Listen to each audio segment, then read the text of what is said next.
hello, Carrie and Jeff. Carrie, my roommate, and Jeff, my roommate's boyfriend.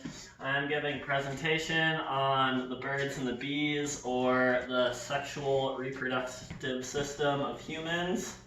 And so, what is the purpose? The purpose is to make babies, and to reproduce, and to make offspring.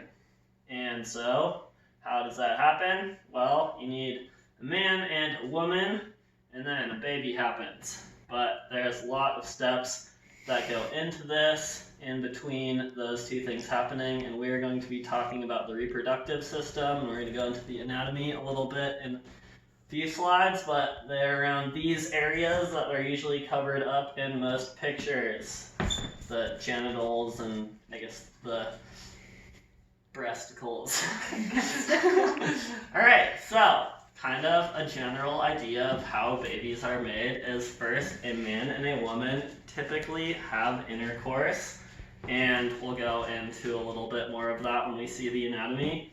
And then the egg and the sperm, the two reproductive cells, come together and join to make one cell that has both the man and the woman's DNA, and then the baby grows inside the belly for around 9 months, and then you have a baby. So kind of what the baby is a combination of the man and the woman's DNA, and that happens because in most of our body cells we have 2 sets of each chromosome. And in our reproductive cells, the female ovum and the male sperm, you have only half of the chromosomes. And then by some genetic miracle, they come together and form a cell that multiplies and grows into a baby with both the male and the female's half of their respective DNA. And so a little bit more about DNA is how you either get a male baby or a female baby. It has to do often with the X or the Y chromosome, and male babies have an X and a Y, and so that means the man donated his Y with his sperm, and the female donated her X into the sperm. So if the male was to donate his X, the female is 2 X's, so she donates her X, and you have a girl. So that's a little about the genetics. Here is some anatomy. The anatomy this is just kind of the external anatomy of the reproductive system. On the male side, you'll see the symbol a lot. It's the symbol for male gender, symbol for female gender. This is penis and the head of the penis. If you're a male, you probably have that. The testicles are where the sperm is produced, and this is just more of this person. And the female reproductive system is kind of in this area. Here is the vagina seen from the outside, and we're going to go a little bit more into the internal reproductive system and see what's underneath and how that system goes into making babies. Alright, so here is more anatomy. So this, again, is the male anatomy. And here's a cross-section kind of through the pelvis, and you can see a lot of the structures. This is the penis. These are where the testicles are, and we'll go into a little bit more about that and kind of how they produce the sperm, which goes in through the urethra and eventually maybe into the female reproductive system to make a baby. And so again, the male reproductive system kind of arranged the bladders in front of your rectum, and the bladder leads to the urethra, which goes in your penis. And the testicles have tubes that bring the sperm up here to the seminal vessel and through the prostate gland into the penis. And that's when intercourse happens, and the man typically ejaculates into the woman to allow for fertilization to happen. So the female reproductive system. So here is the bladder. There's bunch of kind of homologous structures between the male and the female reproductive systems. One of them is the ovary and the testicles. They are the two kind of units that make for the reproductive cells. And so here again, this is kind of a cross section of the female anatomy. Here is the vaginal canal, and it leads to the external part of the woman, and above it there is the cervix, which is kind of the start to where the uterus is, and in here in the uterus is where babies grow and develop for the 9 months that the female is pregnant. In front of the uterus and the vagina is the urinary bladder and the urethra, and behind it is the rectum and the anus, the colon, and all of your guts and stuff up here. Alright, so we're going to talk a little bit about how kind of the two reproductive cells are made, and one of the reproductive cell of the man is the sperm, and those are made in the testicles. And kind of the anatomy in here is, in the testicles there are tubules which have cells that differentiate into sperm, I'm pretty sure.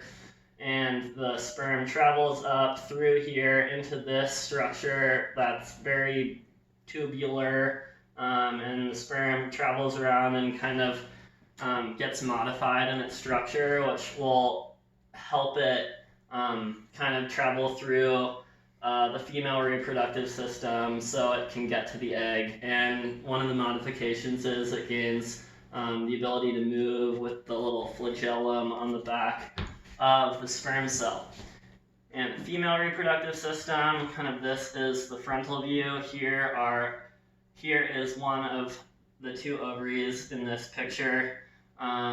So the ovary is where the female ovum or the eggs are produced, and it takes about 375 days, I'm pretty sure, for the egg to be produced, but the female is producing many of them, and so they cycle about once every month. And so the female will once every month release an egg, and this egg will get trapped in the fallopian tube, and kind of this is the area where, if intercourse happens at the correct time, a sperm may find its way to the egg and fertilize the egg and begin the process of growing a newborn baby. And so again, this is kind of the anatomy of the female ovary. These follicles and ovums kind of develop and gain this bigger follicle around them, and eventually come to the edge of the ovary where they're like ejected out of the ovary, and then this follicle gets kind of reabsorbed back into the ovary, and the process continues until menopause, when you stop producing and releasing eggs, or when females do. Alright, so fertilization, kind of how that happens is typically intercourse will occur. This is where the man inserts his penis into the vagina and ejaculates the sperm, and I don't know how that whole thing happens. And then there's kind of a little image, you can't really see it, of the the path that the sperm takes, and so they'll travel up this seminal, or this tubule called the vas deferens, up into the seminal vessel, and then during ejaculation the sperm will come out, and this is the female, this is depicting the female, come out, travel up the cervix, up into the uterus, and up into the fallopian tube. It will meet an egg. This is supposed to be the ovary, and the egg at this time is in the fallopian tube and will meet the sperm, and if you're looking for a baby, then you will get one if the egg gets fertilized. Yes. So after fertilization happens, when they have the male and the female have intercourse, and the sperm travels and meets and fertilizes the egg will start to kind of slowly turn into a human, starting with the differentiation of cells into the different layers of your body. And this is super early stages, and these cells are just different types of cells that will eventually multiply into a baby. And so here you can see in this picture it's saying that you'll have these the primitive endoderm, which is B right here, that's gonna eventually turn into, I believe, your reproductive system and your respiratory system, and then the egg will become implanted into the endometrium, I think, of the uterus. And here is where it will continue to grow and develop. The embryo will continue to differentiate into the different germ layers, the ectoderm forming your skin, the mesoderm forming your bones, and I don't know how that stuff works. And so then once the egg is implanted, the zygote with both of the male and the female's DNA, this is what you see in pregnancy when a woman goes through the 9-month process of growing and developing the baby. And so this process is typically broken up into trimesters, just month 1 through 3, 3 through 6, and 6 through 9. I don't know if that worked out, but and so this is kind of just images of the baby growing and developing. These are 44 days, so a little over a month. 60 days, 2 months.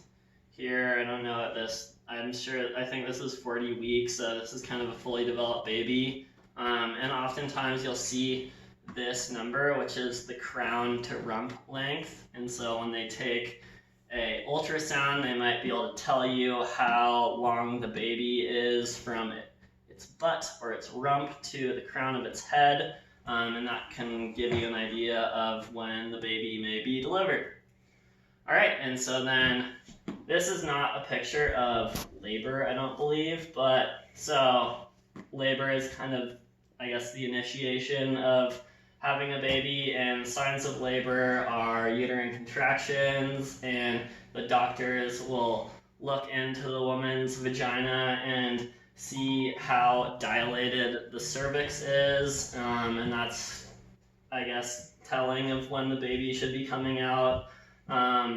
When the woman has fluid leak out of her vagina, that is when the sac that the baby is in ruptures, and that's a sign that the baby is due. And then the woman will give birth, which I don't know much about that, but it seems to depend on a few factors: the size of the baby, the shape of the woman, and her anatomical, I guess, the shape of her will determine how easy it is for her to deliver the baby, and also how hard she can squeeze and push the baby out. And I don't know a bunch about it, but then you have baby, and that's baby, and here are the references. Oh, okay. Woo.